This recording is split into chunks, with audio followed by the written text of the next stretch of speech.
Hey everybody, welcome to The Bottom Line. I'm Michael Noland, and you know what? In past videos, I've talked quite a bit about what's been killing rock and roll.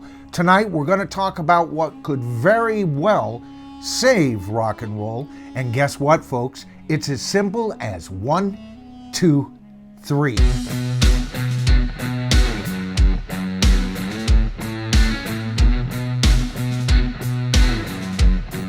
All right, so what I thought I would do is focus in to a specific time period in the history of rock and roll.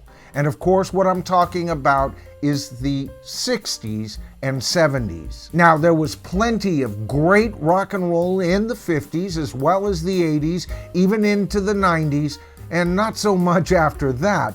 But the reason I want to focus in on the 60s and 70s is I think it's without dispute that's where the true monsters of rock and roll resided. All right, so there was great rock and roll in the 50s. We had Elvis, we had Jerry Lee Lewis, we had Chuck Berry, all right? And in the 80s, with the Police and U2 kind of salvaging what they could out of that decade, and in the 90s, with the advent of grunge, we saw an even furtherance of rock and roll. But in the 60s and 70s resided the Beatles, the Rolling Stones, the Kinks, the Who, the Allman Brothers, the Doobie Brothers, Steely Dan, and Queen, only to name a few. All right, so I want you guys to keep this in mind because this is going to lead to my question to the tribe tonight, all right?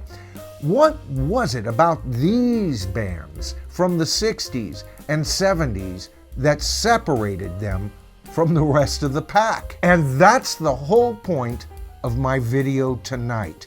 You see, there was a structure to their music that was undeniable. These groups based their entire approach to rock and roll on the blues. But even early on, Paul McCartney writing Can't Buy Me Love, I still say if that was released by a brand new band in almost an updated fashion, it'd be a hit even with young people today. Someone needs to do to that tune what the Beatles did to the song Money. But of course, then we had the Rolling Stones, which was based directly on some of the old blues artists from the past. With other bands like the Kinks and the Who being somewhere in between that, we had a broad base coming from England at that time. Now, rock and roll was created in the United States, but it took England to refine it, and then after that, bands from the US caught up right with the English bands,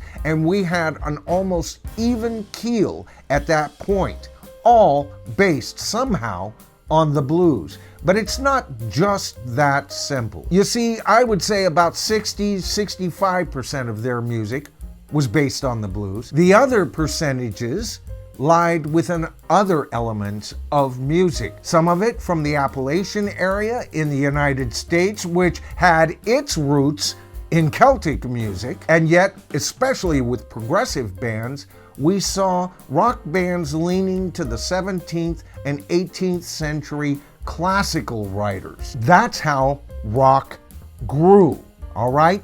But all of those bands never forgot those blues roots. All right, so this is a lesson that a lot of the newer rock bands just don't seem to get. I'll give you a couple of examples. How about Los Lonely Boys?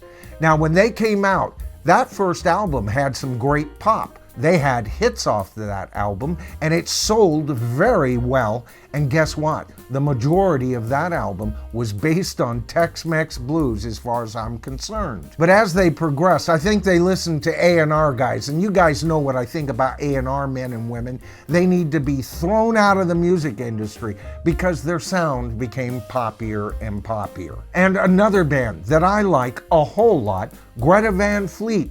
That first EP, I call it an album, was fantastic. It got a lot of criticism as being too clonish of Led Zeppelin. I love that criticism because as if Led Zeppelin wasn't clones themselves of the blues. We'll get into that. Now, I'm still a fan of Greta Van Fleet, but I think they're floundering a bit.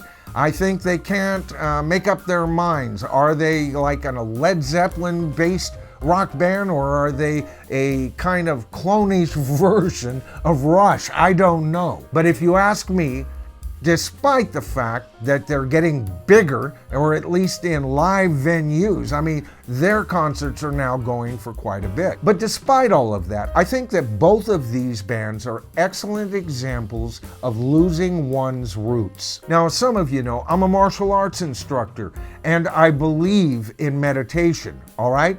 And that's when you go into yourself, and that's when you question yourself. That's when you take into considerations the other side of the argument and test your inner core, and then expand and see if you can include some of those new thoughts into your own personal life. Well, music is the same way, folks. It's a living, breathing art. But you know, art is based on its past as well. There must be a foundation, and that's my biggest criticism with hip-hop and rap. Now, I'm sure there are those out there who are fans of both hip-hop and rap, and that they would say, no, those two art forms are based on the blues as well. Really? Well, first of all, rap was based on anything but blues to begin with, and the invention of the boombox, and hip-hop is nothing but an arm of rap as far as I'm concerned.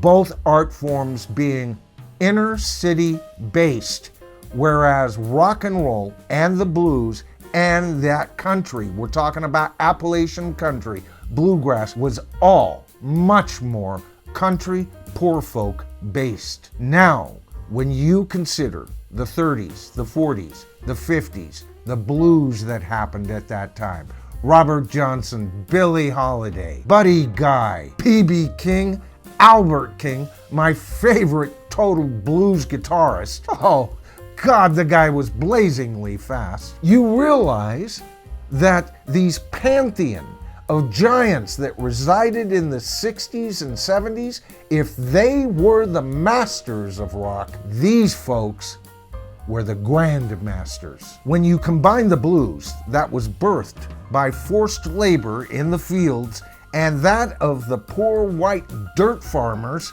of the United States, there's where the pantheon of giants truly exists. We need to get back where a band always at least pays tribute quite heavily on their albums to the 1-4-5 progression. Now, I'm not saying they can't get intricate and add other aspects of other music. See, that's when music breathes. You've heard me say it before. But what I'm talking about is they've got to have this blues based. Otherwise, it just ain't rock and roll, folks. So my question to you guys is, first of all, do you think I'm making any sense here? And if for some reason you feel that I'm wrong, I truly do want to hear it. Because you know what?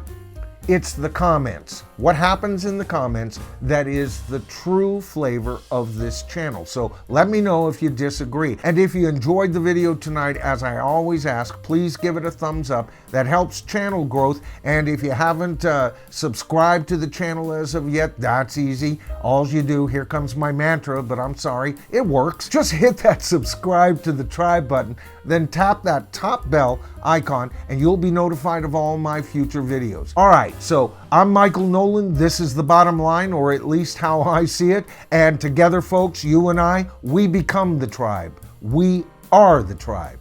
I'll see you in my next video.